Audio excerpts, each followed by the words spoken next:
organized is this. It's really, my lord, in four parts. My lord, the first is what is the scope of the reference and what is the submission I will make for your lordship's consideration. That's a couple of pages. Then, my lord, the Stamp Act, then the Arbitration Act, and only then, my lord, the reference judgments. Because I don't want your lordships to be colored either way by the reference judgments. There are some problems, my lord, in both of them, at least so far as I see. I may be wrong. So, my lord, that is the way that I want to proceed, and of course, my lord, subject to whatever your lordships. So, my lord, the reference, there are 3 paragraphs in the reference order. If your lordship just sees the note, and please pick up, my lord, the reference volume. I've my lord, tendered one volume of the volume 1 reference judgment. The convenience volume 1. Convenience 1. My lord, there are 3 paragraphs of NN Global which crystallize this particular reference. I'll show those 3 paragraphs. If your lordships first come to page 194, which is where NN Global starts, my lord. Mr. Banerjee, Yes. one question. See, an arbitration agreement is really an agreement within an agreement. Right, my lord. So effectively, there are 2 agreements. Right. So for the stamping purpose, what would be the valuation of the arbitration agreement? Just my lord, I can answer that, my lord. For the stamping purpose, my lord, it is not the agreement which is relevant, but it is the instrument. Instrument. It's the instrument. Now, my lord, an instrument may have more than one agreement. As the line of cases are there that there are actually 2 agreements so far as yes, my lord, arbitration is concerned. Yes. One is the main agreement and one is the arbitration agreement. agreement. No difficulty. What would be the value? How the value is fixed, my lord, under the Stamp Act, my lord, if there is such a situation where in one particular instrument, my lord, more than one agreement is there, or more than one subject matter is there. Not section 5 and 6 of the Stamp Act deal with that situation, and it is really the higher value, the value of the substantive agreement, which is taken as the value of the instrument. You know, there are methods in the Stamp Act, I will show you also, which resolve it. So, my lord, Stamp Act issue is slightly different, and Arbitration Act issue is slightly different. And if we keep them separate, my lord, then of course, my lord, we can match them up. Because the valuation issue, my lord, can be seen really qua the Stamp Act. And unfortunately, there seems to be an error in NN Global, my lord, on the Stamp Act, which I will also, my lord, highlight. So that will a document which is unstamped, will it be correct to describe it as unenforceable, or will it be more correct to say that it is inadmissible in evidence? My lord, I would go with the second, and I will place those judgments, my lord. I will show that an unstamped document is a valid document. My lord, it is merely inadmissible in evidence. The underlying transaction is valid, and my lord, it is not null and void. That seems to be the problem with the judgment in Garware. My lord, I will highlight that in the first part. So it is valid, but it cannot be, my lord, admitted in evidence. And you are actually saying that the invalidity and inadmissibility, they are different. Yes, my lord, I am deeply obliged, my lord. That is really going to be my first point. There is, and because of that, my lord, in an 11.6a situation where the 11 judge only looks at existence, there is no impediment, my lord, to appoint, and there is no loss to revenue, my lord. Because one, my lord, we have to balance both. You have to balance the speed of the arbitration. You want to appoint an arbitrator quickly, you want to proceed quickly, and you want to appoint the arbitrator and leave everything with him.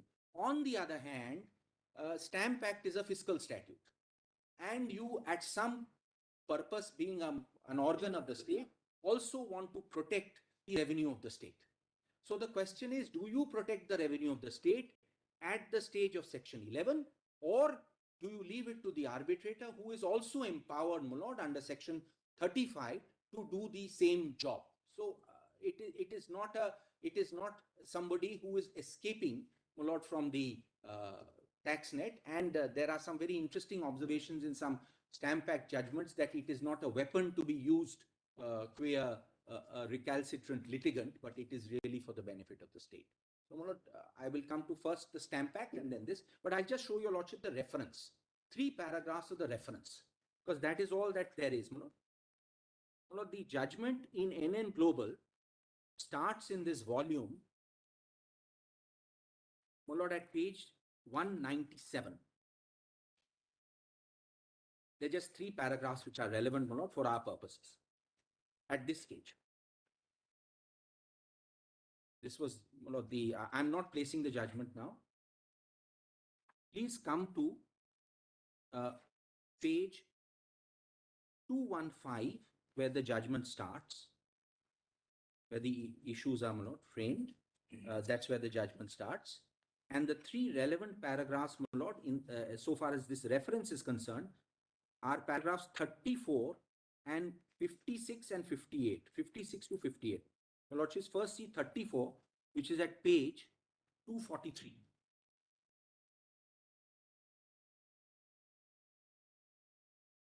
(243) says, and I just read it, we doubt the correctness of the view taken in paragraphs 146 and 147 of the 3 judge bench in Vidyarolia. Consider it to appropriate. Refer the finding in para 22 and 29 of Garware, which has been affirmed in 146 and 147. So, my lord, 4 paragraphs have been highlighted. I will be focusing on these 4 paragraphs later, my lord. These are the 4 paragraphs that the 3 judge bench seems to have disagreed with. And I would say, my lord, correctly disagreed with these paragraphs. And then, my lord, the last page of the compilation at page 252,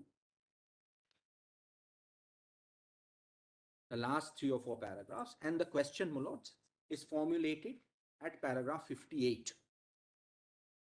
Lordships, got paragraph 58? That's the last page.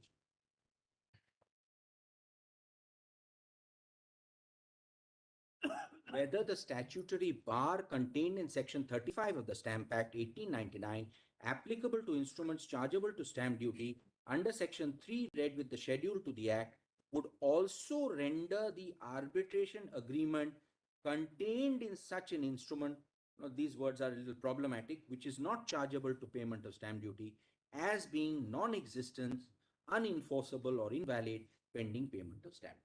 This is how the question has been formulated. Now, my lord, if your lordships are pleased to just look at the note which I have handed over.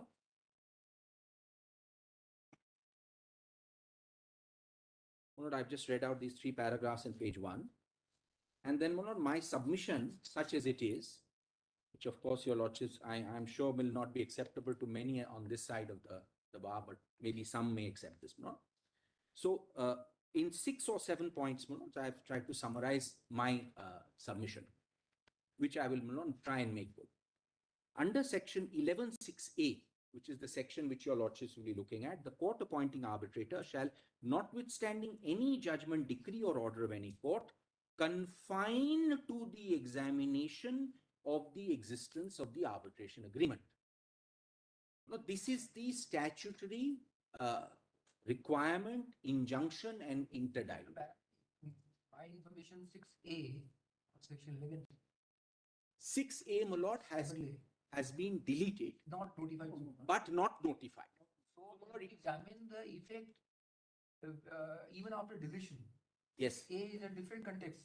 6. It leaves no room for discretion to examine, judicial discretion. My lord, after But an application is filed, you have no option but the my lord, because the after agreement contains your clause lordship, of arbitration, appointment of arbitration. right. In fact, my lord, 11(6)(a) deletion and notification will mean that this matter will completely go away from the courts and be relegated to institutions. That was the thinking of the high level committee. But my lord, as on today, 11(6)(a) continues. The deletion has not been notified. And if it is notified, then what will be the effect? My lord, the change will be that really this jurisdiction of 11 will be taken away from all courts and vested in institutions which are, my lord, as it were, notified and, my lord, as per the Supreme Court or the High Court, will then, my lord, approve such an institution, and that institution, whatever, my lord, institution will be, will actually just make the appointment. That seems to be the trend which is now going, because, my lord, I want to say one very interesting thing which is not here, which is that there are 85 countries in which there is the model law. This Article 11 is there in 85 countries. My lord, there is something called case law on ancestral texts. I'm the one of the national correspondents. No other country in the world has any jurisprudence of any worth on Article 11, on Section 11. Yet, I am before a constitution bench, my lord. We were before 7 judges in SBP. Section 11 has been amended multiple times. My lord, why? My lord, I'll answer this question at the end as to why we are suffering from this Section 11 problem. My lord, there is Judicial overreach. no, it is not the court's fault. My lord. Every time we think it is judicial overreach. My lord, I'll answer the question now. In every other jurisdiction, there is a Section 16 appeal. There is an Article 16 appeal. In every other jurisdiction, there is a full Article 16 appeal. So all these questions go to the arbitrator. If the arbitrator gets it wrong, the court may or may not intervene in 16. But we have footballed it right to the beginning so that your lordships are bothered with Section 11 applications day in, day out. Long judgments are written, long debates are there, and my lord, we are before my lord. That was never the intention of Section 11. That was never the intention, and the statute also makes it clear that you are to confine. My lord, the word is confine. Nobody's seen the word confine. Confine to the existence, to the examination of the existence of the agreement. That's all. That's the Lakshman Rekha. Nothing more. In fact, my lord, I quoted Justice Korean in Duro Felguera, where he puts it in 2 lines, my lord. He puts it so beautifully. If your lordship sees page 2 of the note, after the amendment, all that the courts need to see is whether an arbitration agreement exists, nothing more, nothing less. My lord, I've quoted it, my lord, in the second page. Page 4, my lord. Page 4, my lord. I've quoted this passage. Your lordship just sees this passage. After the amendment, all that the courts need to see is whether an arbitration agreement exists, nothing more, nothing less. In the synopsis, no, page 4.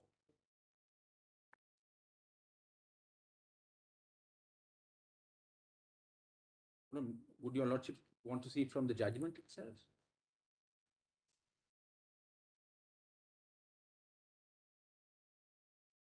The legislative policy and purpose is essentially to minimize the court's intervention at the stage of appointing the arbitrator. This intention, as incorporated in 11.6a, ought to be respected. Well, this is, according to us, the correct understanding of the legal position. As an 11 judge, you will look and see. What would be the effect of this exercise if 6A is notified? Sorry, madam. If it is notified, then what? This exercise will then, my lord, be done by the institution. No. What will be the effect of this exercise undertaken by us after 6A is notified? My lord, the exercise undertaken by your lordships today will dispose of a very, very large number of, my lord, cases. There is resistance to this notification because there are no, my lord, institutions which the government is comfortable with giving this power. Court or not, it understand the thing is it's going to be agnostic whether it is court or whether that body. Right. The same problem will remain. Same problem will remain. But there, my lord, there will be no problem because nobody will go to them, nobody will argue stamping, nobody will argue a court satisfaction. Maybe. They will appoint. We don't But know what they will argue. How do you know nobody will be arguing? We can't My lord, because we have some experience, my lord, of all these international institutions. They have some rules, my lord, which are framed like CIAC, LCI, etc., etc. They only look at whether there is an agreement, there is a clause. No, if we hold, just like the court, I mean, as far as the court is Yes. concerned, look at the question whether there is exists an arbitration agreement, Right. whether it is stamped, what is the effect of it not being stamped, will be looked into by the arbitrator. Right. 16. Right. Then the same principle will apply. Same principle. to the Same other principle. body. Same principle. Will come of the delusion. Practically, nobody is going to. Practically, my lord, I must tell your lordship, nobody does it. Practically, I'm only, my lord, explaining, my lord, what practically happened. In fact, my lord, this appointment of arbitrator was never meant to be such a, my lord, big thing. After all, it only happens to fill a gap. Normally, you appoint by consent. It is only when there is no consent or some deadlock that the court is dragged in. So this was really a stopgap, my lord, to break the deadlock. So, my lord, our submission is, my lord, my submission is that if your lordships just see page 4, as my Lord Justice Ravi Kumar pointed out, the existence or validity of an arbitration agreement is not affected by the provisions of the Stamp Act.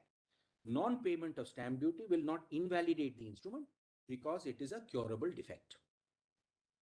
And my Lord, the submission that I will advance is that 11.6a, my Lord, is really a matter which is to be left to the arbitrator, and the arbitrator has the full power, my Lord, under Section 35 to impound, stamp, etc., etc. In fact, the expression used in the Stamp Act itself gives the arbitrator power to do so.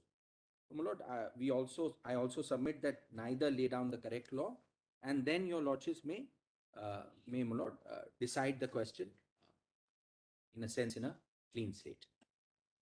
My Lord, with this background, would your lordships now look at the Stamp Act?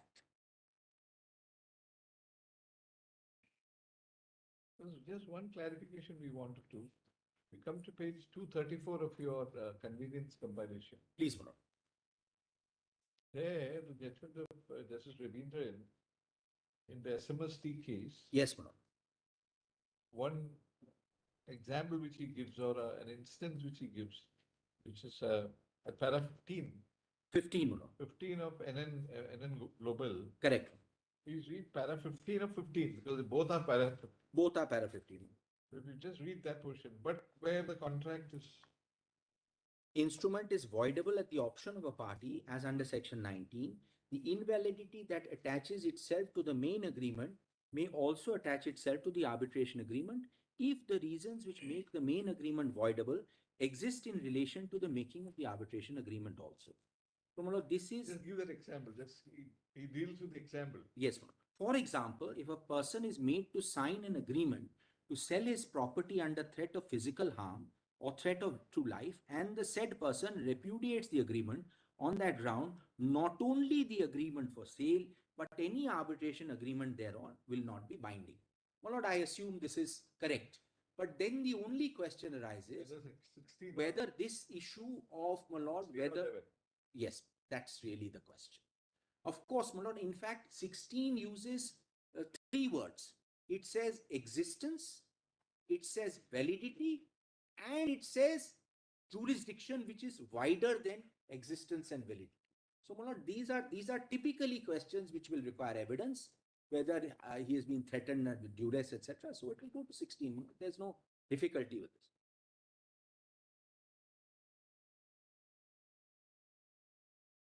So the point is that in such a case, there is no question of this duality of existence of two agreements within an agreement. It is the same agreement. It will be one brush will paint everything black. My Lord, the whole thing will fall to the ground. My Lord, in fact, this competence also has its limits. But there is a role for competence, my Lord. In fact, there are some very interesting passages of Justice Thakkar in the dissent in SBP Patel. He was the single dissent. My Lord, the idea is that there is a scope for competence. It is reflected in Section 16. It is really only limited to give the arbitrator power to decide questions which go to his jurisdiction, and for that purpose, you may have 2 separate agreements. The question is, I don't know how far you can stretch that legal fiction. We'll come to, my Lord, we'll come to Section 16, and I'll address your lordships on competence also. But, my Lord, first your lordship sees the Stamp. Well, nobody looks at the Stamp Act, my Lord. Unfortunately, everybody looks at the Arbitration Act, and my Lord, I confess I also fell into the same trap when I started. We all look at the arbitration law. So if you look, so your lordship looks at few provisions. I have summarized, my Lord, my submission on Stamp Act in a few pages in the note. My Lord, if your lordship just first see the provisions.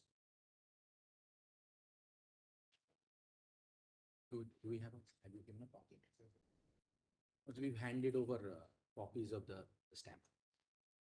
Let me first see Section 211. Instrument.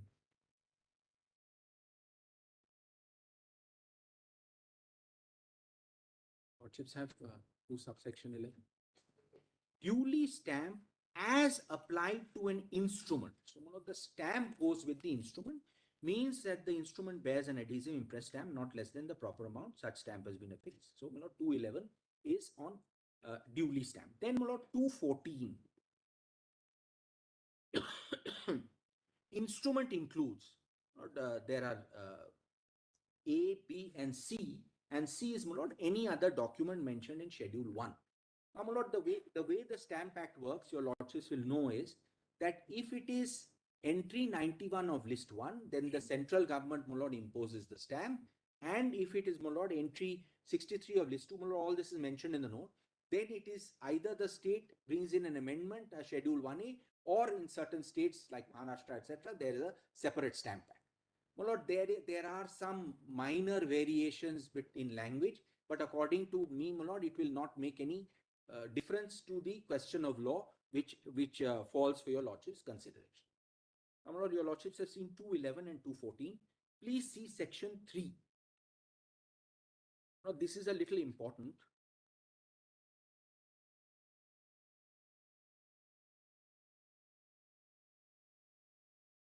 Section 3, your lordships will see. Under the heading stamp duty, liability of instrument duty, subject to the provisions of this act and the exemptions contained in it, so the following instruments shall be chargeable with duty. So, my lord, what is chargeable is the instrument and not the transaction. And, my lord, we have put in the note, my lord, a judgment of the Court of Appeal of Lord Esher. I'll just tender that, which has been followed with approval by the full bench of the Allahabad High Court. Justice Suleiman, as he then was, followed the judgment. The reason I'm emphasizing instrument, my lord, is because, my lord, there is a confusion between instrument, my lord, and the transaction. My lordship just sees this. This is 1889 23 QBD 579.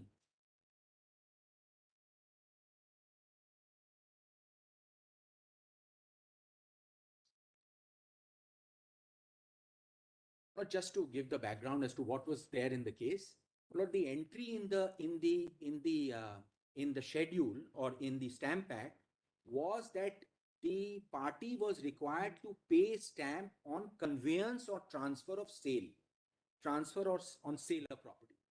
So what the parties did was, they did not enter into a conveyance or transfer sale. They merely entered into an agreement to sell. They did not further enter into the actual conveyance by which the property was to be sold. So the commissioner said, sorry, you should pay stamp duty on this. The Court of Appeal said, no, it is what is said in the entry and the instrument and not the underlying transaction, which may effectively be a transfer. So, my lord, I'll just read the head note and 2 paragraphs of this judgment. The head note says, schedule to the Stamp Act imposes ad valorem duty on every conveyance or transfer sale of any property. By section 70, terms conveyance or sale includes every instrument and then held, affirming the judgment of Queen's Bench, an agreement for the sale of goodwill of business, effect which in equity as between the vendor and purchaser, make the purchaser the owner, which a court of equity decreed specific performs in event of vendor and fulfilling, was not within section 70, not liable to duty. So, this was the ratio of the judgment, but I am not on the ratio of the judgment. Please come to the passage which we rely on, which is at page 589.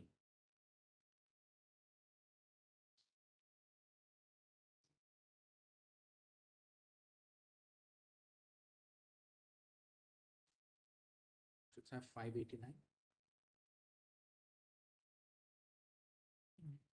In this case, the Commissioner in Revenue decided ad valorem stamp ought to be attached to the instrument in question. Divisional Court overruled their decision. This appeal is brought by the Commissioner. Now, the first thing to be observed is when the legislature assumes to impose tax on a subject, must do so in clear and distinct terms. If the matter remains in doubt, subject to entitled judgment. Subject to that observation, the question is whether the instrument was laid before the Commissioner, conveyance on sale within the meaning of 7th Stamp Act. That section says term conveyance on sale, and my lord, the section is quoted. Now, my lord, this is the sentence that we rely on. This is 3-4 lines here. The first thing to be noticed is that the thing which is made liable to the duty is an instrument. If the contract of purchase and sale or a conveyance by way of purchase sale can be or is carried out without an instrument, the case is not within that section and no tax is imposed. It is not the transaction of purchase and sale which is struck at, it is the instrument whereby the purchase and sale are effected which is struck at. And if anyone can carry through a purchase and sale without an instrument, legislature could not have reached that transaction. So, my lord, the short point of this judgment is, and my lord, this is followed in that full bench of the Allahabad High Court. Short point is, Stamp Act hits at an instrument. My lord, that may be relevant for the argument of competence, etc. Stamp Act is not concerned with the transaction. If the instrument is there, it fits the schedule, you have to pay. So, my lord, this is one aspect which I thought required clarification. Now, my lord, so test one is instrument. Step two is it in the schedule? Now, my lord, here, unfortunately, there appears to be an error in NN Global, because NN Global holds in 2 paragraphs that an arbitration agreement is not liable to stamp duty. And, my lord, the question which is framed for your lordship's reference also appears to carry that error. So, my lord, I just first want to show NN Global, 3 paragraphs where there is a problem, and then, my lord, show the schedule which shows that the agreement, my lord, is arbitration agreements are covered. You know, there are judgments also, 100-year-old judgments, which say arbitration agreements, even, my lord, separately may require to be stamped, because after all, an arbitration agreement is also an agreement. But there cannot be any dispute about the fact that it is an agreement. So all agreements required to be stamped under. Which are those provisions in the Stamp Act? My lord, we've set it out in the note, my lord, Article 5. Article 5. Article 5. Let us see that. That, my lord, is, my lordship sees the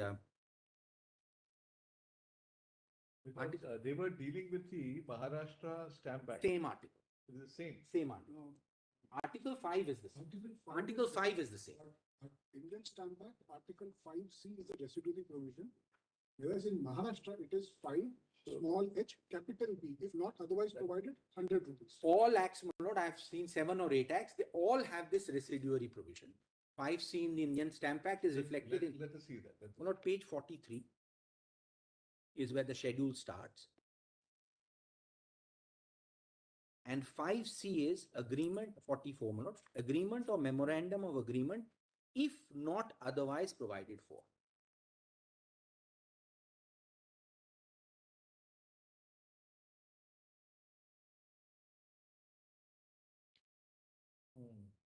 So, my lord, the assumption in NN Global that an arbitration agreement, even a standalone arbitration agreement, is not liable to stamp duty may not strictly be correct. And to that extent, my lord, your lordships will have to. My lord, the 3 places where it is mentioned, I'll just show, my lord. Your lordship may just note para 20, 24 and 58 where the question is being formulated. You have the Maharashtra Act, Stamp Act? Yes, no, Well, it's been filed by my friend. Same, similar, it is similar? It's a bit different. The residuary is the same. Residuary is Residuary is same. Instead of 8 annas as under the Indian Stamp Act, it is rupees 100. Whatever That it is, is. it's, in fact, your lordships may just see the convenience compilations 1 filed by us, the Maharashtra Stamp Act provision. That's 12 is good. 12 is good.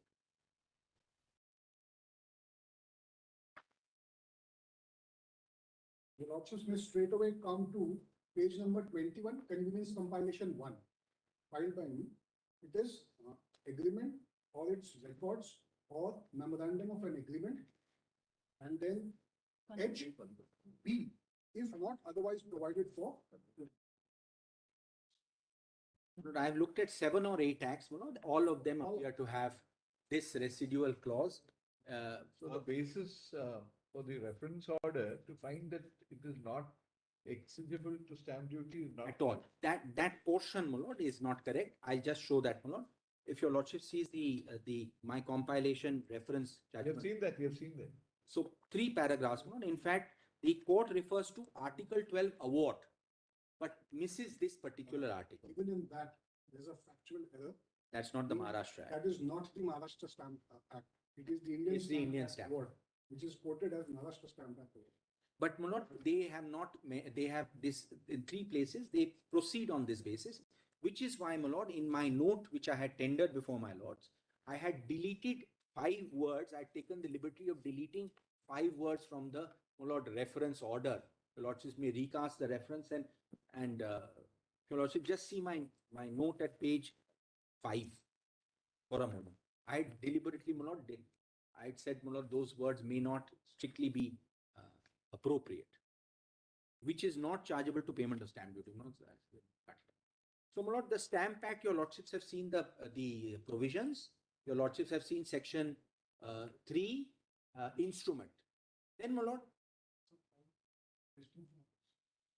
5 and 6. My lord, 5 and 6, to answer Justice Bose's question, my lord, as to how valuation is to done, my lord. It is 5 and 6 which address, my lord, 5 and 6. of the Stamp Act. Instruments relating to several distinct matters. Instrument comprising relating to several distinct matters chargeable with the aggregate amount. Actually, 6 would be more appropriate. This court has discussed this. This court is con- This court also dealing with. 5 and 6. 5 and 5 and 6. 6. So, my lord, Your name so was-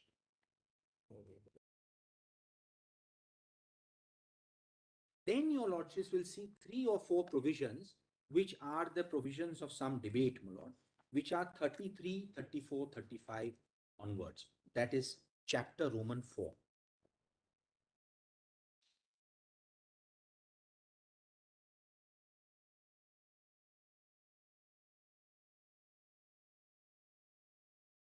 Lord, which starts at page 25 of this scheme.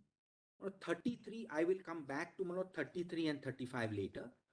But 33, my lord, says, every person having by law or consent of parties, which will include an arbitrator, authority to receive evidence, and every person in charge of a public office, except an office of police, before any instrument chargeable in his opinion of duty is produced, or comes in the performance and function, shall, if it appears to him that such instrument is not duly stamped, impound. This is the provision for impounding. And then thereafter, whatever happens. And then 35 is the provision, my lord, which is effectively the statutory bar, which is instruments not duly stamped, inadmissible in evidence, etc. Instrument chargeable with duty shall be admitted in evidence for any purpose by any person having by law or consent of parties authorities to receive evidence shall be acted upon, registered, authenticated, unless such instrument is duly stamped. So one of these 2 provisions, your lordships will have to construe at some point. I'm only flagging them now, my lord, because there will be some debate on this. Then, my lord, then 36 is important. If you have actually admitted it, then you cannot question it. 38 is the procedure for dealing with impounding. And, my lord, 42 is endorsement. I have mentioned all those provisions, 40, 42, my lord. That provides so you can read. 35 proviso, my lord. Provided that any such instrument shall be admitted in evidence on payment of the duty with which the same is chargeable, in case the instruments are insufficiently stamped, and the amount required to make up such duty, together with a penalty of 5 rupees, or 10 times the amount of the proper duty, deficient portion thereof exceeds 5 rupees, sum equal to 10 times such a duty or portion. So, my lord, that 5A is there are some exceptions also, my lord, in 5BCD, but this A effectively, my lord, provides the procedure. You pay the amount, you pay the penalty, and you get it. So, my lord, this is so far as the provisions of the Stamp Act are concerned. Now, my lord, insofar as the Stamp Act is concerned, my lord, I have culled out a few judgments which throw, in my respectful submission, some light on this. Note I'm at page 8 of my note at the moment, my lord. Pride of place, of course, is given to, my lord, our Supreme Court, then, my lord, the Privy Council, and then some High Court judgments, and then one judgment from one foreign jurisdiction, my lord, which one of my my lord, juniors very my lord, discovered, and I found it to be very my lord, interesting and appropriate. But I'll come to that later. My lord, the first judgment that I would bring to your lordship's attention is this Hindustan Steel judgment.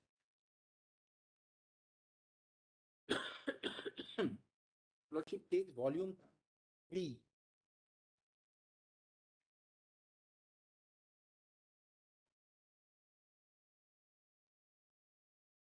There is convenience compilation part 1.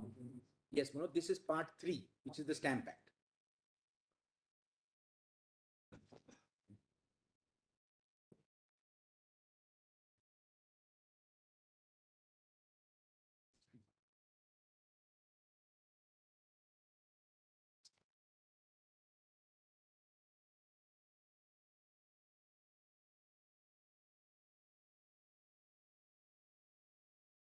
The first judgment in this compilation, judgment called Hindustan Steel versus Dilip Construction Company.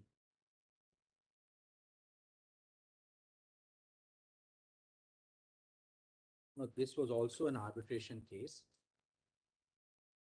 And Manoj, the facts in paragraph 1 have some relevance. I just place paragraph 1 now. Respondents entered into a contract with Hindustan Steel, raising, stacking, carting, and loading into wagons, limestones, Nandini mines, dispute which arose between the parties. Arbitrators differed. I'll skip to about the 6th or 7th line. One of the contention raised by the appellants was that the award was unstamped and on that account invalid, illegal, and liable to be set aside. Have your lordships got that sentence in the middle of the paragraph? Thereafter, my lord, the matter comes up, the district judge impounds it, duties to be paid, etc. It comes up to the Supreme Court. My lord, please see para 2. Urged by counsel for the appellants, an instrument which is not stamped as required by the Indian Stamp Act on the payment of stamp duty and penalty to be admitted in evidence but cannot be acted upon for the instrument, quote unquote, as quoted, my lord, by the dishonorable court, instrument has no existence in the eye of law. The argument was it had no in the eye of law. Then, my lord, the Supreme Court sets out various provisions. I've read all these provisions. I'm not going to trouble you with all these provisions. Please come to paragraphs 5, 8.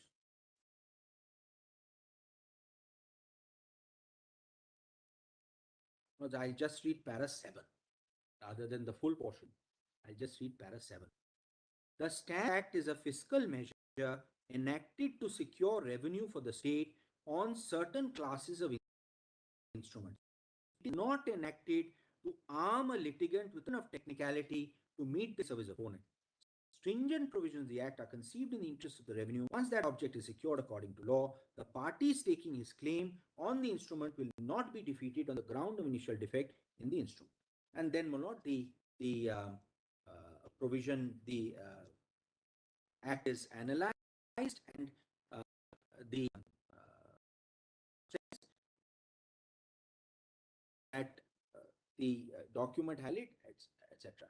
One of the relevance of this is it explains really the scope of the Stamp Act. That the purpose of the Stamp Act is really to protect the revenue and not to give a weapon to a litigant. And once that aspect is protected, then the parties taking the claim on the instrument will not really be. So, Molo, this is one step of the way. The paragraph 8 refers to a judgment of the Allahabad High Court. In fact, the minority view, which is not accepted by the Supreme Court. I put that in just for the sake of them. This was one view, this was the view which has been taken in Hindustan Steel. But this is after impounding. This is after impound. Yes, this is after impound. The lordship is right. Now, my lord, I go one step further. So this is after impounding. You can cure the defect. Now, my lord, if your lordship goes one step further, that proposition possibly there cannot be any dispute. So, my lord, the other two judgments of the Privy Council and the Patna High Court, which I have noted in page 8, my lord, also effectively say this. So, my lord, I'm not going to trouble your lordship. I mentioned the passage and the portion from the judgment. I'm not going to waste your lordship's time unnecessarily on this as well. My lord, the question is a little different. The question is, supposing there is a document, it is not stamped, it ought to be stamped, or it is inadequately stamped. What is the legal basis of that document? Is it, What is argued, sir? sorry, my lord? 11.6, any application, Right? what is to see whether there is an arbitration agreement or not. Right, Now, normally that agreement is annexed. right. Does it not assume the character of an evidence? My lord, I will say this. Because then it would become inadmissible and we would look into it. Yes, my lord. In fact, your lordship will have to read what you mean by the word existence, what do you mean by the word validity. All different expressions have been used in the Arbitration Act. Interestingly, existence has been used somewhere, validity has been used somewhere, jurisdiction has been used differently somewhere, arbitrability has been used. I'll show that, my lord. So, my lord, because really a section 11 court, my lord, in some senses is a Isn't court, a ministerial court anymore. is my lord, It is a mind applying court. my lord, the question is, again, my lord, we should not fall into the question of judicial versus administrative. My lord, I would rephrase the question. I would say what is, and that is how the Law Commission says, what is the scope of inquiry of the 11 court? What is his scope, his or her scope? That's the expression, my lord, which is used. Scope What is whether there is an arbitration agreement or not. My lord, in fact, I will show, my lord, there is an emphasis on the word existence. The legislative history shows that the words used are confine, first the word confine, namely, my lord, you are limited to the examination of the existence of an arbitration. Yes. Now, where do I find that one? Where do I find that arbitration agreement? My lord, in the document, no difficulty. In the document. My lord, The document is produced as an annexure. right, my lord, but your lordships are not Treated right, as an evidence. right, my lord, my lords are not admitting it into evidence in the way that you are required, my lord, under 33 or 35 to do. Summary proceeding read. Right, my All lord. the annexures are also evidence. My lord, And they are affirmed on oath by the no, verification. let me, my lord, tackle that. Anyway, you go on. No, in your I reading. understand. No, the question really is whether you can even look at that document, because by looking at it, you are admitting it into evidence. I will show, my lord, that there are different phrases which are used and different ways it has been understood. And the legislative history will show to my lords that what you are really required to look at, and that's also in Vidya Jolia, is that yes, you have to satisfy yourself that there is a concluded contract. You may have to satisfy yourself that there is consideration, some formal requirements you will have to satisfy yourself. But in the process of looking at that document, it will not be going to the next stage of admitting it formally into evidence and deciding on, my lord, the or even, my lord, acting upon it in that fashion. I'll show the, my lord, relevant. I'll show the history of it to satisfy your lordship, because, my lord, it all depends on how you read that phrase. Existence could be read widely, could be, my lord. It could be said that existence of an arbitration agreement may include whether accord and satisfaction was there or not, because an arbitration agreement ceased to exist because there may be subsequent accord and satisfaction, or agreement exists but limitation bars.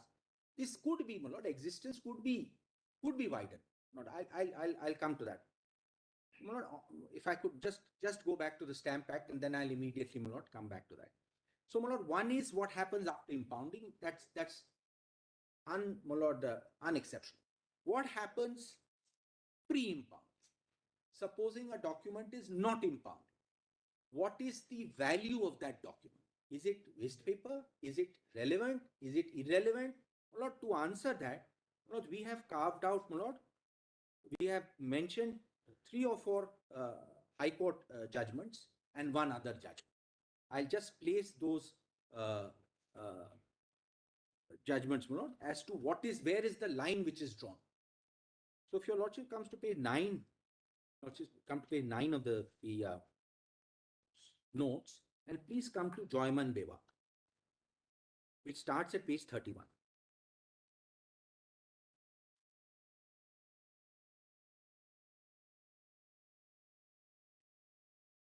Page 31. 31.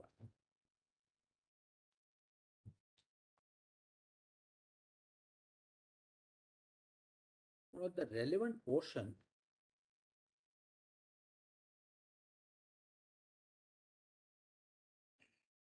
I'm not reading the facts, Manoj. But this was a document, Manoj, which was not stamped and it ought to have been stamped. Now, please come to page 33. Just 1 minute.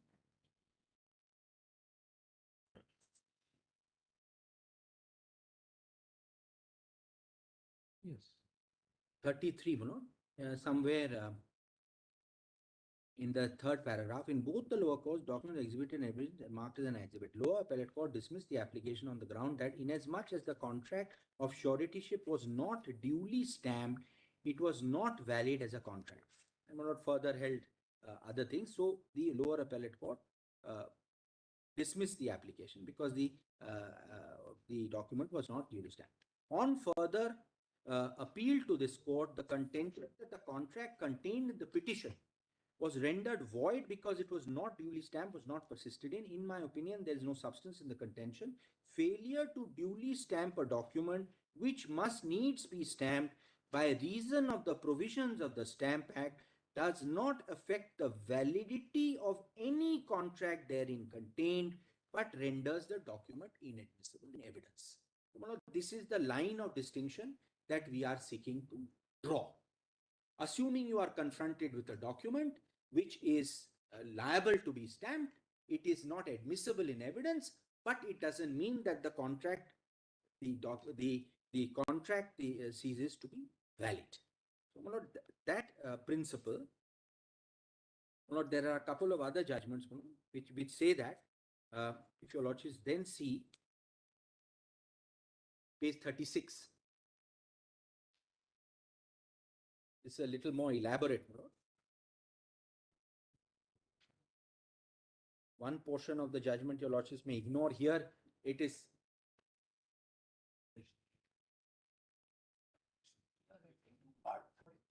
volume 3.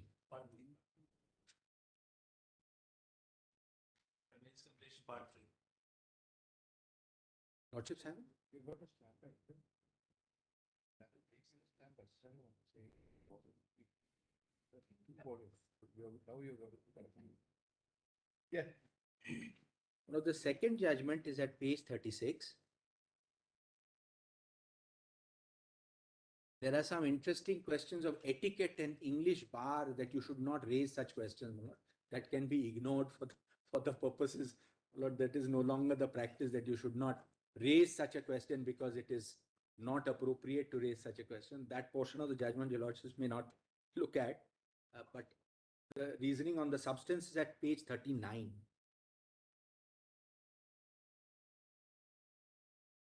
At the top, Mr. Basu's first contention on behalf of Phoolchand and Muralidhar is that document is not valid, not properly stamped. No substance in this contention. Then, my lord, section 35 is set up. Effect of the section is to make such an unstamped document inadmissible by evidence, unable to be acted on by person. It does not affect the validity of the document. There's a clear distinction to be drawn between invalidity and inadmissibility. Certain statutes and sections render documents invalid if they are not stamped.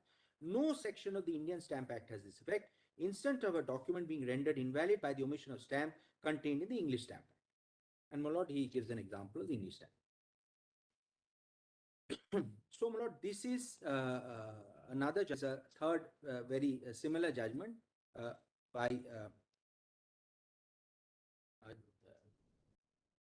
at page 40. 3, my lord. This is by Justice Bijon Mukherjee, as he then was. And my lord, the relevant portion is at page 47, where he summarizes it in one paragraph at paragraph 15. Your lordship, see paragraph 15, page 46. Here the document could not be stamped because the gentleman died. So the document could not be stamped, and it was argued that now you can't do anything about it. The High Court said that failure to stamp a document which got to be stamped does not affect the validity of the transaction, merely renders the document inadmissible. Got it stamped. Now, my lord, the most interesting and the last judgment in this section on Stamp Act, which I will show, my lord, is a judgment your lordships will see at page 103. I want to make some comments on this one. It's a very interesting judgment. Please come to 103. Your lordships got 103.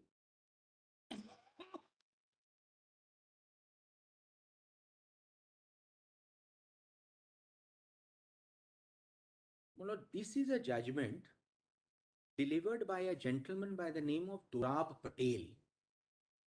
He was a Parsi judge who refused to take the oath of allegiance when General Zia-ul-Haq came into power and resigned. He would have been the Chief Justice, first minority Chief Justice of Pakistan. He also wrote the dissent in the Bhutto hanging case. So this is and he's a well-known jurist, and all the judgments he relies on in this one are all pre-independence and all Indian judgments. But the way he puts it is very interesting. So there are a number of, my lord, very interesting paragraphs in this, and I'll just place it just for your lordships to see what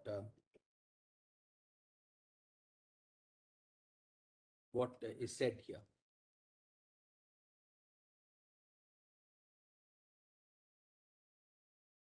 My lord, the issue here again arose out of an arbitration case.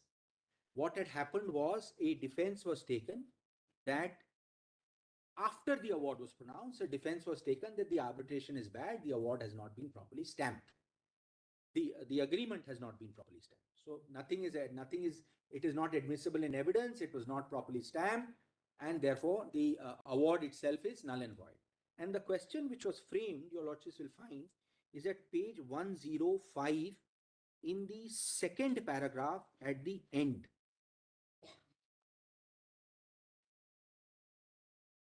I'll just read that. According learned judge dismiss every appellant filed petition leave the court admitted in order to consider, quote, whether there could be any valid arbitration proceedings in the face of the agreement not being duly stamped in violation of 35 of the Stamp Act. So, this was not a case where the defect was cured. This is a case where the defect was not cured and yet the arbitration went on. Then, my lord, he sets out 35. And the passage which I'm relying on, my lord, is at page 1, effectively, my lord, pages 107 to 109. There are some very nice sentences, my lord, here. Bottom of page 107, after setting out all the provisions, my lord. My lord, there's a typographical error in the third paragraph. Your lordships may please correct that. The only other section, this is the third or fourth paragraph, the only other section which is relevant to this appeal is section, it should be 61. It should not be 66, it should be 61.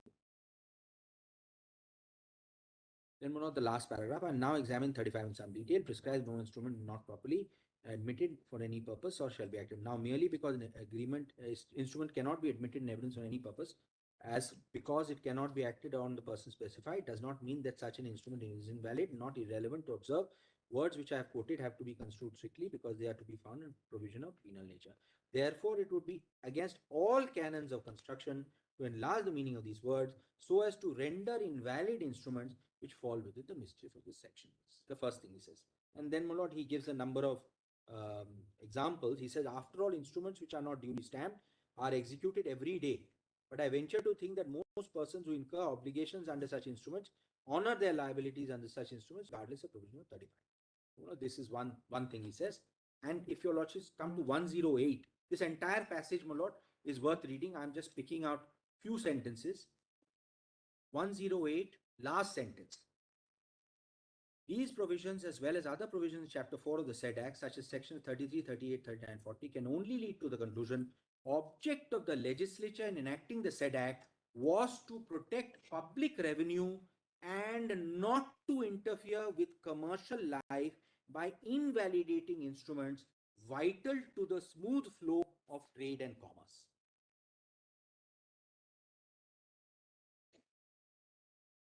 And my lord, at 109, he follows the various judgments, Calcutta High Court, English law, etc., etc. So, my lord, this judgment, I've given all the relevant paragraphs, my lord, in the note. I'm not going to read them out. But the language which has been used to explain 33, 35, 38, 39, Indian law, English law, and my lord, ultimately he agrees with the view propounded by the Indian courts, and he overrules a judgment of the Lahore High Court post-independent. He says whatever law, my lord, was formulated by us is insofar as the section is concerned, is correct. So, my lord, all these cases establish one thing and one thing alone, that merely because a document is not stamped does not mean, my lord, that the transaction or the contract or the agreement becomes invalid as a matter of law. So, my lord, that is an important conclusion because that will have some relevance, my lord, later. Lord, you just see. Mr. Banerjee, in this case, how did they do? Because you said here the stamp was not collected. Stamp was not collected, my lord. So how did they deal with that aspect? Because the others, they said that you should collect it. Collected, my lord. Here what happened was the at the award stage, my lord, it was raised. So by that time, my lord, stamp had been paid on the award. The agreement was unstamped. So in this stage, the award state had been reached. And your lordship is also aware of those provisions of 36, etc., that if a document is inadmissible and you don't raise the issue of stamp duty, then it is accepted. So, my lord, here there was, on that principle, Section 36 was not resorted to here. 36 was not resorted to here, my lord, but this was at the award stage. And it was in fact not even at the award stage, it was at the execution stage. So in the execution, he said it is void. So the court said it is not void. So, my lord, that is, perhaps, my lord, they could have collected the revenue, but it was. That's not appearing. It was not. So, my lord, these judgments, so far as the Stamp Act judgments are there, my lord, I have just summarized my submissions, my lord, in 4 or 5 points in page 11.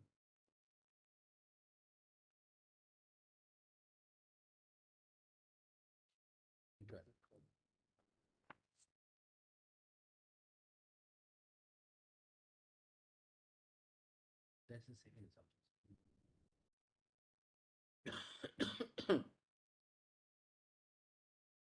So, my lords, all we are establishing with reference to the stamp, simply that it cannot be said that that document is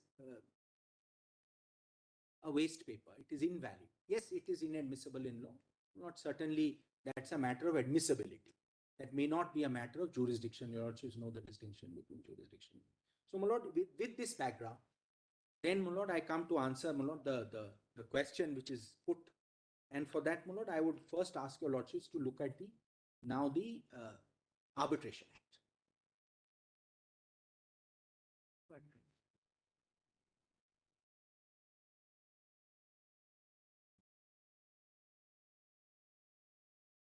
My lord, this Arbitration Act has undergone a lot of changes.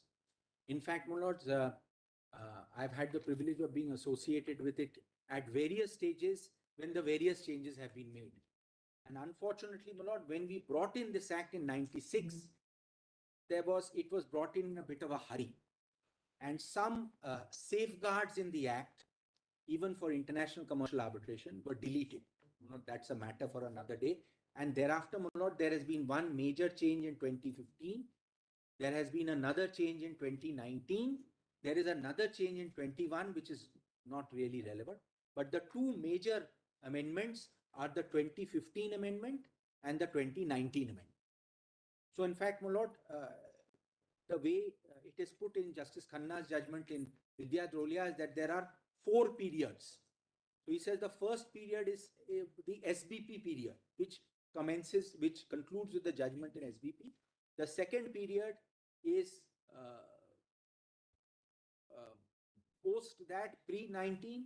Third period is 2015, 2019, and fourth period is 19 onwards, which has not yet happened. So we are, my lord, in that 2015, 2019 period.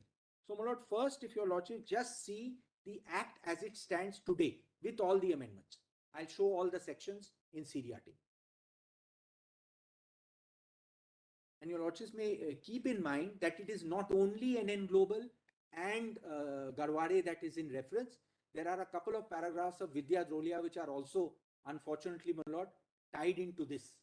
So that also your lordships may have to look at Vidya Drolia with some care. First, if your lordship sees, first please mark section 2, subsection 3.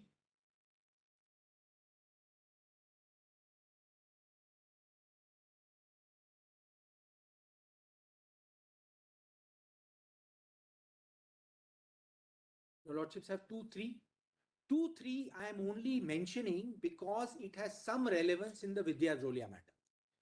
This part shall not affect any other law for the time in force, by virtue of which certain disputes may not be submitted to arbitration. My lord, there are certain classes and categories of disputes like rent act, like family law, divorce, marriage, crime, etc., which are not capable of going to arbitration. You cannot agree to it.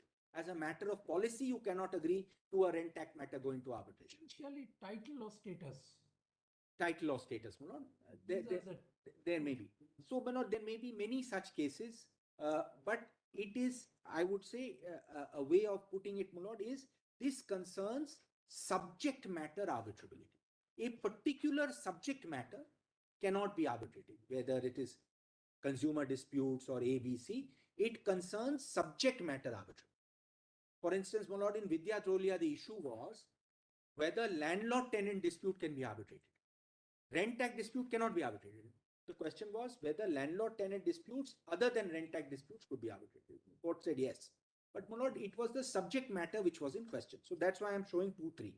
Then your lordships will see a very, very important provision, 5. Now, 5 is at the heart of this legislation. Use that. No, that 5, not 5 is taken from Article 5 of the model law.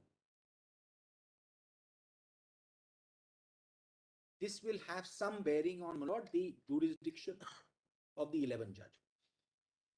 Notwithstanding anything contained in any other law for the time being in force, matters governed by this part, no judicial authority shall intervene except as provided in this part. So, my lord, the purpose of this is to reduce and minimize judicial interference in, or I wouldn't, my lord, I think interference maybe is a very harsh word, intervention. The word used is intervention. Refusal to exercise power under section 11 on the basis of. No, I'm saying, Otherwise, yes. Otherwise, yes.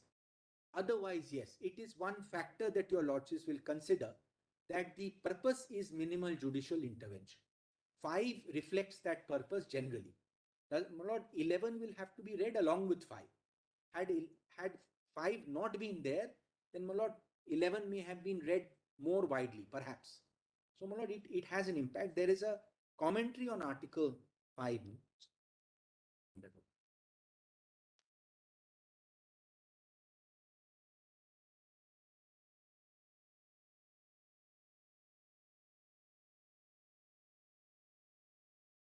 This is I'm sorry I could not put it in the compilation, my lord. This is one of the best known, my lord, texts which explains the model law. And Article 5 pages I've just taken out. Section 5 is equivalent to Article 5. Is equivalent. My lord, here every section is by and large equivalent to every article. That is the way we have copied it, my lord. Section 34 is Article 34. Section 9 is Article 9. Section 11 is Article 11. Section 8 is Article 8. By and large, my lord, there is great degree of similarity. So that's the basis. Article 5 states a simple but very important principle. Its purpose is to oblige the draftsman of the law state any instances in which court control is envisioned in order to increase certainty for parties and further cause of uniformity. As noted by the Secretariat, the effect of the provision is to exclude any general or residual powers given to the court of the enacting state in statutes other than the model law. Lord, there are other judgments of this court, for instance, in Kandla, which suggests that Arbitration Act is a self-contained court. At judgment, I'll also mention that. So the purpose of introducing Article 5 was that you did not want to leave any general or residual powers outside this statute to the state court. And my lord, that's why 5 is prefaced by notwithstanding anything contained in any other law for the time being in force, which presumably may also include, my lord, the Stamp Act.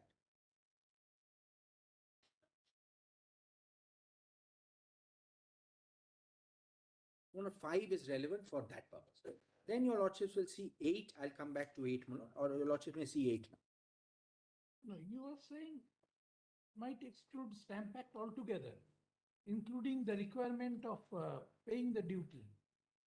My lord, I am Is not that saying, your I argument? am not going to that extreme. I am saying, my lord, the Stamp Act will operate only at a later stage, not at the 11th stage. I am not saying, my lord, the Stamp Act is completely excluded. Certainly, my lord, the revenue of the state will have to be protected. There is no dispute about that. Which is Very- Come to section 7.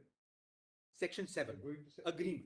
You were going to 8 before. 7. Your lordship is right. 7. 7 is important. 7 is important. 7 in.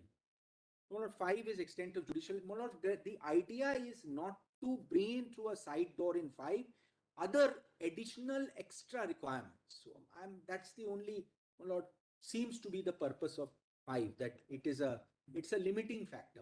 That's all I'm saying. I'm not saying that you completely, my lord, exclude anything. 7 is arbitration agreement. In this part, arbitration agreement means an agreement by the parties to submit to arbitration all or certain disputes which have risen or may arise between them in respect of a defined legal relationship, whether contractual or not. Now, this language is taken both from the New York Convention and from the model law. This is a cut, copy, and paste of my lord, this portion. Most of it, my lord, is Article 2.2 of the New York Convention. An arbitration agreement may be in the form of an arbitration clause in a contract or in the form of a separate agreement. This is also well said. Arbitration agreement shall be in writing. This is an additional Can we read 4B? 4B. 4B is an exchange of letters, telexes, telegrams, or other means of telecommunication, including communication through electronic means which provide a record of the agreement. So you can have an arbitration agreement which is consummated in more than one document. So you can have two documents. If that applies, you just recall you referred to Article 5C of the Stamp Act. Yes, my lord. Say that an agreement, an arbitration agreement, should also be stamped. Should also be stamped. So how would you apply it in a situation where the arbitration agreement Is in 2 documents, my lord. it's in maybe 2 or more documents? My lord, I would say. It says exchange of letters, communication through electronic means, So, my lord, which provides a record of the agreement. short answer, my lord. If there is no instrument, there is no tax. Yeah. So, my lord, if there is no instrument, my lord, there has to be an instrument. Exactly. So if there is no instrument, my lord, then there is no question of any Stamp Act, my lord. No, So but why these 2-3 collection of letters or may become one or exchange may become one not instrument, an instrument? It does say which provide a record of the agreement. which provide a record of the You agreement. see that, you see the whole of it, because it may have some Bearing, you know, exchange of letters, telegrams, or other means. of- which provide a record of. So my lord, I send a letter suggesting an arbitration clause. Somebody else says, I agree. So, my lord, Would that be an agreement, an instrument? my lord, whether it would be an instrument or not would have to be seen, my lord, under the Section 240. 240. I'm obliged, my lord. 214 would Whether be. it will be an instrument within the meaning of 215. My Lord Justice Ravi Kumar is right, my lord. 214 is every document, whether it will fall within this, my lord, will have to be, We'll have to see that. we'll have to Because see. very- We'll have to see that. My lord is. No, we'll have to. I'll come back on this, my lord. Whether it falls within 214, what happens if there are two documents which together form an arbitration agreement? How will 214 apply in Two or such a more, because you more? you could have 2, 3, 4 more We parties. could have correspondence, my lord, going on. Correspondence, you don't have to limit it to 2. You could have any number. Because, my lord, this says every document by which the right is purported to be created, transferred. When we saw it, we just wanted to point it out. Any We says a document electronic or otherwise. created for a transaction in a, my lord, that is stock exchange and deposit, Any other document mentioned in schedule. which would be agreement, my lord. But the duty value is still the same, 8 annas. Duty, my lord, in this case will No. be, We are inquiring. duty is, I think, 100 rupees in most places. 100 rupees. 8 annas is, my lord, Amended schedule. 100 rupees. There is a section 77A in the Indian Stamp Act, which has given the conversion. What is anna? 4 anna is 25 paisa, 55. Yes. The Honorable query, the Indian Stamp Act. Most of us would recall. 8 annas is, Basic. 8 annas is 50 paise. 16. 16 annas. To answer your lordship's query, the Indian Stamp Act has section 35. If it is in letters, then what? The answer is no, it's in the proviso. 3. Where a contract or agreement of any kind is effected by correspondence consisting of 2 or more letters, and any one of the letters bears the proper stamp, the contract or the agreement shall be deemed to be duly stamped. So therefore, even in such a case, it has to be stamped. Even in that. Which section did you? Your 35 proviso C. Section 35, Therefore, they Proviso have to be C. stamped. provided In that the C. case of Even. letters. So it would be an agreement. It is an agreement, my lord. There's no So dispute it would be an agreement. in writing. In writing, and therefore it would be an instrument. Yeah, we just want. I mean, section 214 defines the word instrument very largely. Largely, that- Which includes agreement. Which Includes every document, Absolutely. includes every document. which gives rise to, my lord, any rights or liabilities. If You know, seven- if it is to be in writing, it will be a document. It has to It'll be be a document. 7.3. Otherwise, it cannot. be. 7.3. Lord, in fact, there are some very interesting developments there that now writing will, of course, include, my lord, emails, Electronic. electronic. That is included here. That is now included. That they've included. That, my lord, they've now included in 2016. They've included it now. My lord, that is 7. Then your lordships come to 8. 8. 8. Power to refer parties to an arbitration where there is an arbitration agreement. Judicial authority before whom an action is brought in a matter which is subject matter of an arbitration agreement shall, if a party to the arbitration agreement, any person claiming through or under him, applies not later than the date of submitting first statement. Notwithstanding, my lord, this is now new. Notwithstanding any judgment, decree, or order of the Supreme Court or any court, refer the parties to arbitration, and this is the relevant phrase, my lord, unless it finds that prima facie no valid arbitration agreement exists. So the test in 8 is of validity. How this has come to be, my lord, I will show from the I history. think Vijay Dhodia has equated both. Has equated both, my lord. That also has to be seen as to how much your lordships wish to equate both or not, or to what extent it is to be equated. That's another. My lord, in fact, there are 2 judgments in Vidya Dholia. There on some portion there appears to be some degree of inconsistency between the 2 judgments. Those I have also mentioned. You know. There are some issues where something is said in the first, something is said in the second. Normally, my lord, we don't look at all the judgments as lawyers, but once one has to assist your lordship, my lord, both judgments have their own nuances. We'll just point it out. My lord, if we then could come to 11.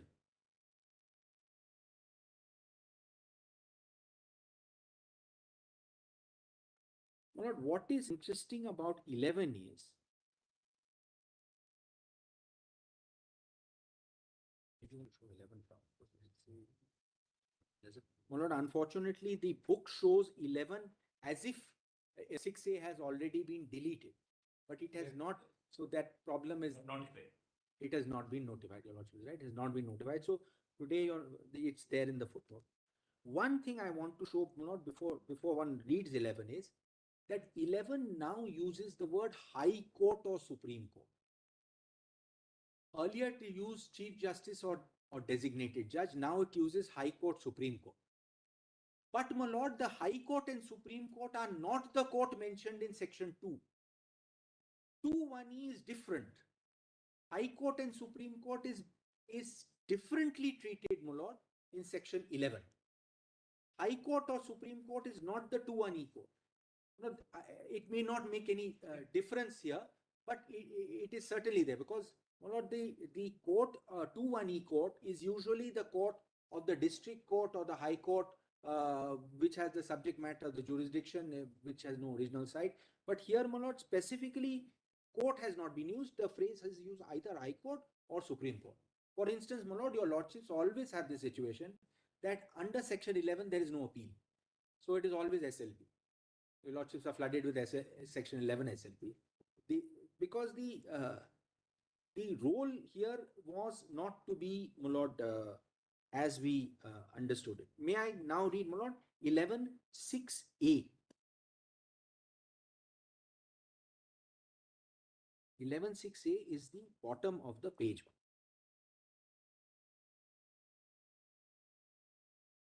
The Supreme Court,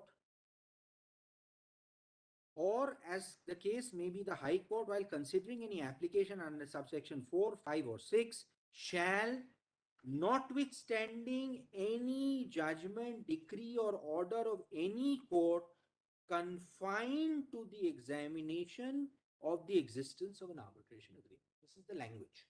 Slightly different from 8. Different from 8. 8 says validity.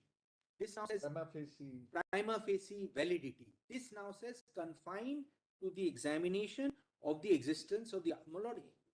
Each section has a different phrase, and somewhere there is a reason for that. So, my lord, I have a number of. Then your lordship will also see 11(6)(b), which is the delegation. There's that one. 11(6)(b) is a designation of any person or institution by the Supreme Court. Case may be the High Court for the purpose of section shall not be regarded as a delegation of judicial power by the Supreme Court, High Court. This is still there. This is so.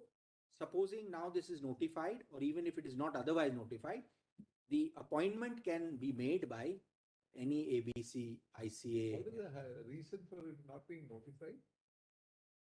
My lord, I think possibly the government will give an appropriate answer. My lord, the reason may be that this was part of that high-level committee, Justice Sri Krishna report. And a number of recommendations were made, including the Arbitration Standards Council of India. There was some resistance to that, but now, my lord, all that has been ironed out. And I believe Justice Hemant Gupta has been appointed to this body, and they have to actually accredit institutions. That's right. So until and unless there is a body which actually says institution A is appropriate, institution B is good, institution C is bad, maybe they are waiting to. A number of high courts, I think, section 11 applications kept pending. And this is what I get told. My lord, I have recently appeared in a case where a section 11 application of Jammu and Kashmir High Court has been pending for the last 11 years. 11 years. 11 years, despite 2 orders of this court to dispose it of. My lord, it's an issue. Section 11 pendency earlier. If it been a suit, it would have been over. At least it would have started. I don't know whether it would have been over. At least appointment is the first step. Absolutely. I think, Manoj, we don't perceive the way this act works. The theory is that arbitration tribunal has the first bite of the cherry, but the first look. But the last look is always with the court. It is not that the court is being excluded, Manoj. There's a very nice passage of Justice Thakkar, paragraph 96 of the dissent, where he explains it and he calls it chronological priority. To first go to the tribunal, let them look at it. They have the benefit A of time, which the court doesn't have, B, my lord, of evidence, which again, my lord, puts pressure on the court.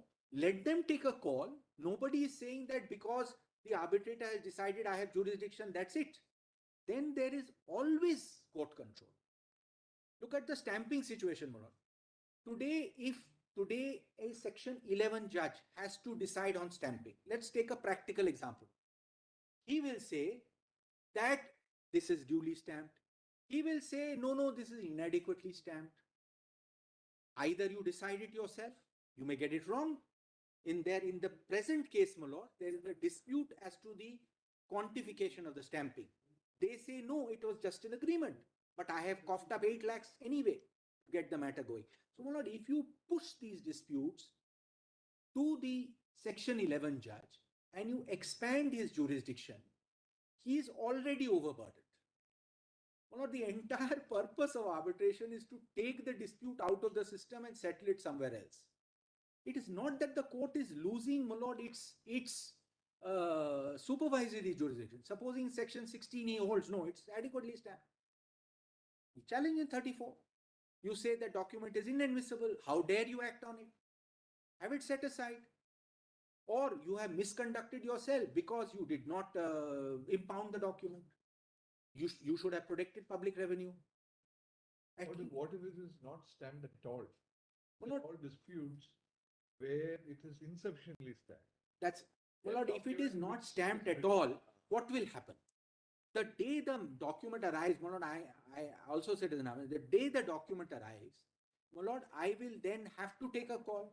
Either I will impound it, I may decide it myself, my lord, I will be in a better position to decide. I'll have the, my lord, benefit of the arguments of both, or I can send it to the collector. In the meanwhile, pleadings can be completed. 6 months is saved. If you do the same thing before a high court judge, my lord, practically, my lord, I'm saying, the next date is 6 months. The next date after that is 6 months. The 11th, in 1113 says, my lord, I almost, my lord, I started laughing when I read it. It says, application under this section shall be disposed of within 30 days. My lord, I asked myself, which application? Arbitration is to be concluded in 18 months. In 18, my lord, that is possible. That is still happening. Unless you appoint the arbitrator, how will proceed? Yes, yes, my lord. But If my 30 days, complaint is not registered. No, that is what No, but if my complaint is not registered you can't in proceed. the first instance, what to say of the conclusion? they have amended it. Because 18 months is from That's correct. From pleadings. The Pleadings being the complete. legislature thought that it It must be has to completed start, in man. months to start with. My lord, the whole, and that, my lord, in fact, that is why in no other country of the world, in no other country do we have this section 11 problem. That's one thing. I found one judgment, my lord, from Bermuda of 2006 and one judgment from Hong Kong of 2008. That's all. Only one thing. This is a additional window available as a mechanism for adjudication of the disputes expeditiously. Right. Arbitration. Yes. Law framers thought at given time that the regular mechanism available may take longer time Yes. and commercial disputes could not be decided in the time framework. So let us have a different window. Correct. Now, our request to you is, please examine. If we go on the theory of unstamped, not sufficiently stamped, insufficiently stamped, to my understanding, any agreement or a document which you call the legal term, which creates rights or liability over the parties to the commercial agreement, fairly good, stamped, because it has to be placed as a document and to be exhibited at the stage of adjudication.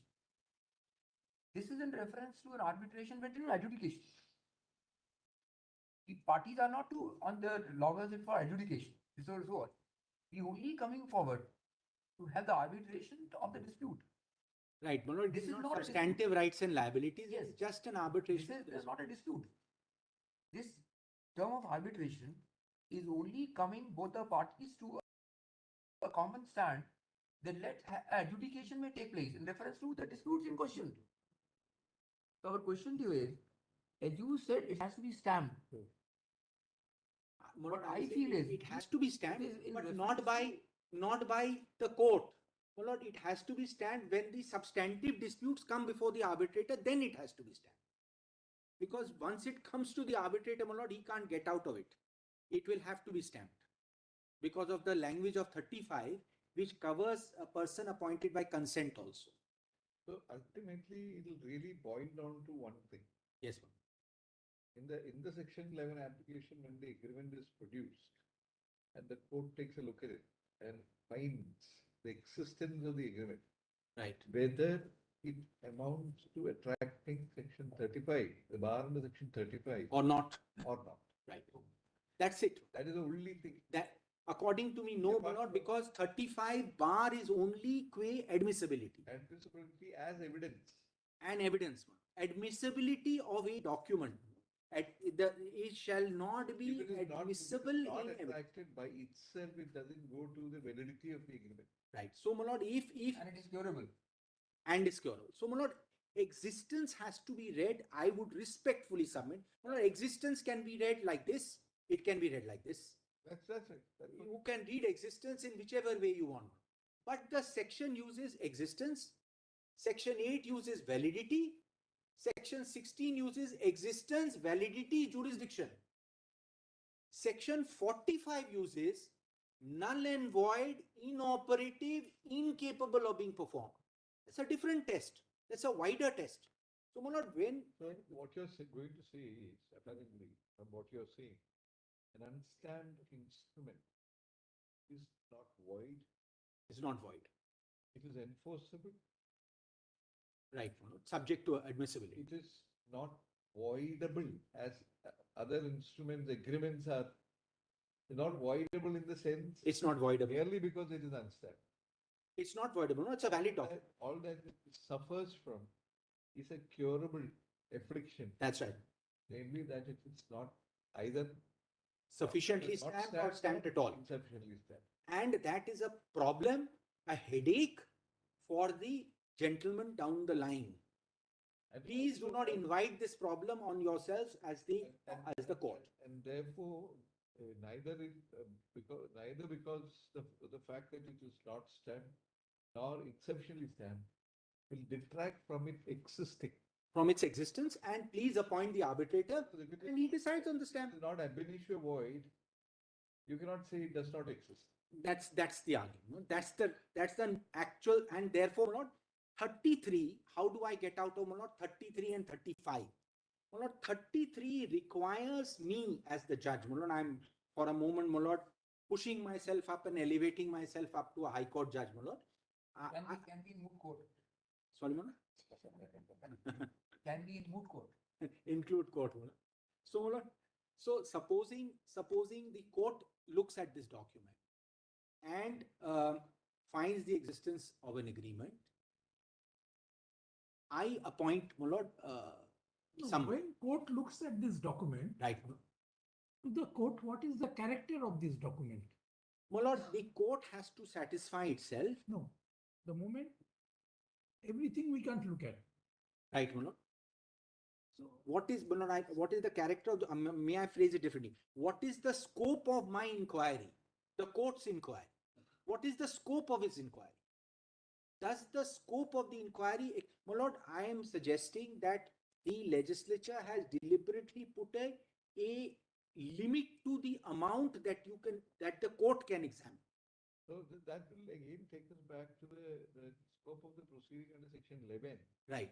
as to whether it involves letting in the arbitration agreement Right, my Lord. into evidence. Yes, your Lordship is right.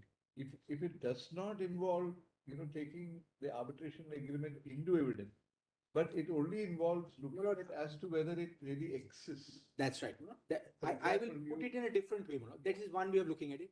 My Lord, please see 33. What is the scope? What is the judge supposed to do under 33? He is to examine whether it is properly stamped on. I am suggesting, my Lord, before you get to 35, you clear the hurdle of 33. 33 is one side of the coin, 35 is the other side of the coin. 33 is the judge, the section 11 judge gets the document. Normally, absent 11.6a, he is to examine this document to see whether it is stamped or unstamped. That's one. I am saying that in view of the language of 11.6, this part of the scope of inquiry is not required to be done by him. If 33 does not engage, my lord, 35 also does not engage, because 35 is the same thing you have to do in 33 and 35, namely satisfy yourself as to whether XYZ document is stamped or not stamped. So, my lord, that inquiry is not to be done by him. What is the position under the 1940 Act? My lord, under the 1940 Act, my lord, There also, you would have had this. my lord, there was no, my lord, there you would have to file the agreement in court. You have to file the. You would have to file the agreement in court. So there also. There also. Section 20, it was in the Yes, form of section a- 20 you have to file, and my lord, you would have to judicially apply your mind Mind and and then decide which disputes are to be referred. So, and other decisions. My lord, there are decisions under section 20. I can come back to that. Ah. My lord, section 20. In any event, my lord, under I could find a couple of judgments, old judgments, which say that under the old act, my lord, the agreement had to be stamped. Stamped. So, my lord, that was the procedure there. There is one very two-page 1800 Calcutta judgment which is there. But there, my lord, the process was different. The court would define the scope of the reference. The court would identify the issues to be referred. My lord, that model is gone. Now we are on a, my lord, No, we are only on that other limited. limit. I'll For have the a look. purpose of this. So your lordships were looking at Mr. Banerjee, Yes. would you be correct in our understanding that at the stage of exercising jurisdiction under section 11, correct. an unstamped document may have its own consequence, may not be admissible in evidence, Right. but it can certainly not impair the triggering of the process of arbitration. Yes, because my lord, it exists as a matter of law. That's It right. So exists. It is so not, my lord, a the judge is not void. going to have such a wide-ranging thing, but the trigger can definitely. The trigger can go. My lord, let me be, my lord, absolutely frank. There it is, your lordship can take both views. It is eminently arguable the other way, my lord. I had great difficulty coming one way or the other. But if your lordship sees the evolution of 11.6 and 11.6a, it was never the intention to increase the scope of inquiry of an 11 judge, because effectively, my lord, an 11 judge, though we would not like to say it, is effectively, my lord, substituting for an institution. He is really a stop. You can do the research work. This 6A of section 11 earlier came to this court. I am the author of that judgment. It arising from an insurance. Yes, my lord. Anti-cards. Then Justice Rohinton Overruled it. bench, Overruled it. he again defined 6A. Right. My view was that as long as the judicial intervention is there, Right. some judicial discretion has to be left. Right. Not put into this That state was judgment. anti-cards. Your lordship is right. That has been What is there is that Rohinton's judgment Mayavati trading. It's in the compilation. is in compilation. It's in the compilation. And I think 6A has been elaborately put into 6 place. days were not discussed in Vidya Drolia in great detail. I'll show you, your lordship, that also. That is also 3 judges. That is 3 judges. Mayavati trading is 3 judges. I'm relying on Mayavati trading one. Rohinton is the author of that judgment. Yes, one paragraph. I will show of that also. That also is there in the note and the compilation. That's there. So, my lord, So Banerjee 6A has already been interpreted by this court sorry, my in lord. totality. What is the scope and ambit of section 6A of section 11? 11.6 is to examine as to what is stamped or unstamped. My lord, 11.6a has been looked at in some detail in Vidya Drolia in the context of, my lord, Document is not probably stamped. no, in the context of Validity. subject matter arbitrability. In that process, my lord, 2 paragraphs of Vidya Drolia, Justice Khanna appears to have followed Garwari Earlier, and that earlier SMS. SMS, My lord, SMS actually, SMC. SMS, my lord, frankly, SMS is so far in the past and it is pre to 2015, my lord. Whether your lordships will want to go into it as to whether it is, though the 3 judges overruled it, my lord, specifically, whether your lordships are required to go into it or not is a debatable proposition, because now post 2015, my lord, really the issue is, So SMC took the view that for the purpose of section 35, separate maybe cannot be used for any purpose. Any purpose whatsoever. Contrast to the section 49 of the registration. Fine. That is how it went. Well, there was a difference in unregistered document and then unstamped document. 49 provides Exactly. Any purpose, collateral purpose. collateral purpose. But Mulot, that was at a time, please understand Mulot, SMS was at a time pre-2015 covered by SBP. That's right. That's right. Mulot, we are still in the SBP mindset. Unfortunately, Mulot, 6A has come out.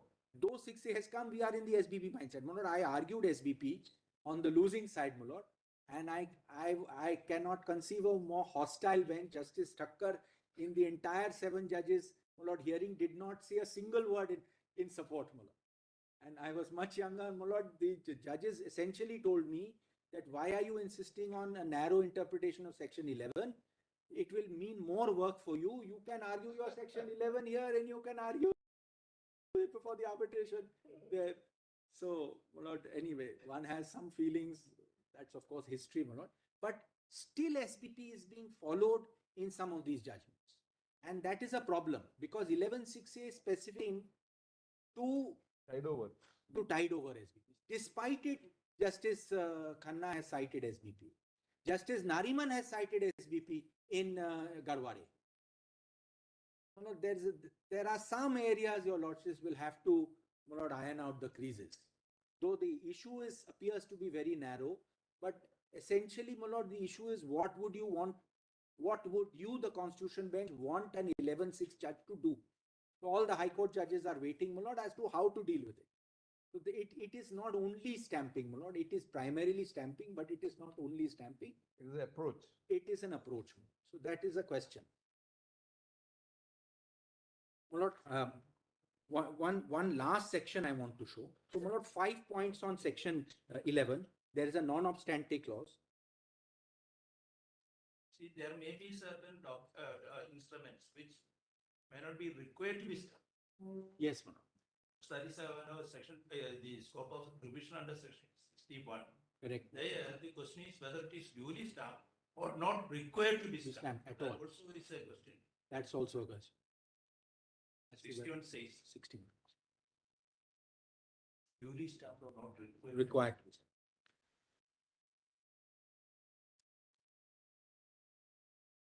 Just give the evidence that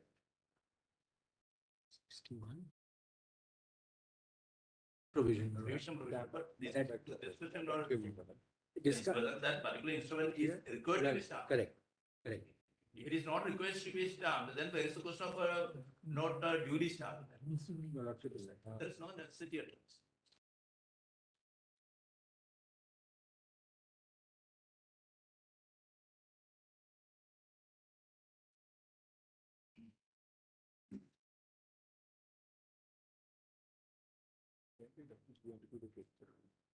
whether it is being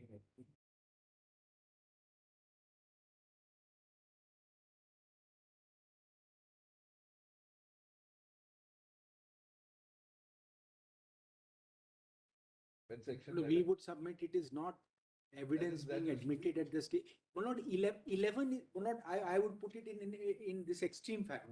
11 is not a normal court. 11 is not your lordship sitting in their normal jurisdiction deciding issues. That's not the scope of an 11.6 application. Though now long judgments are, that was never the intention. I'll show the intention.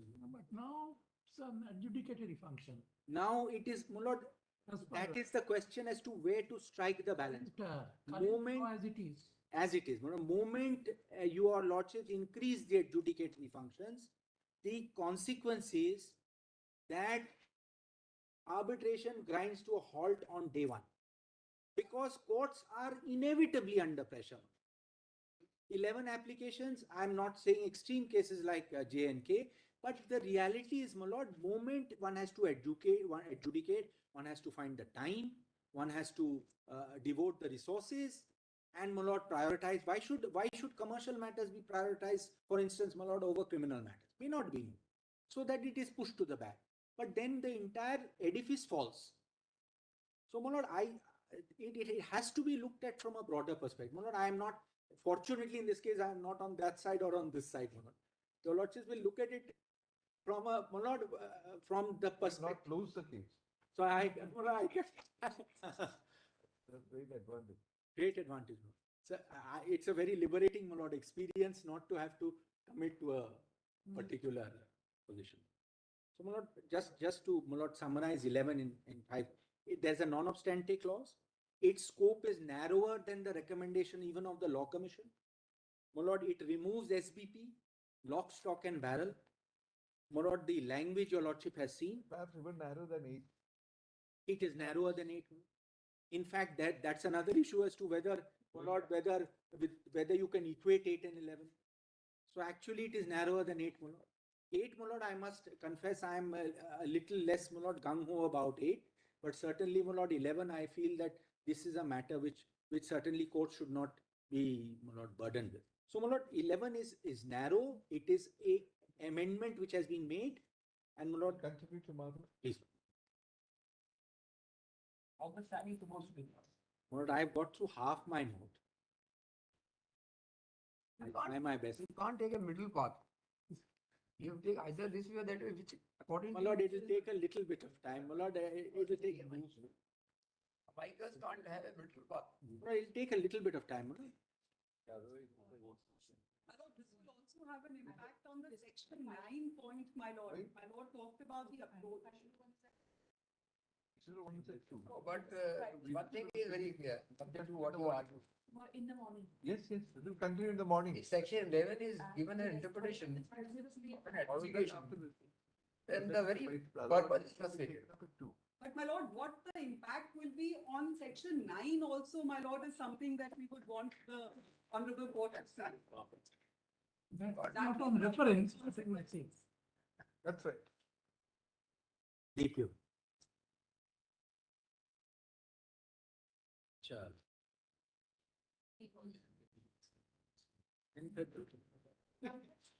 30, madam, I can't go in.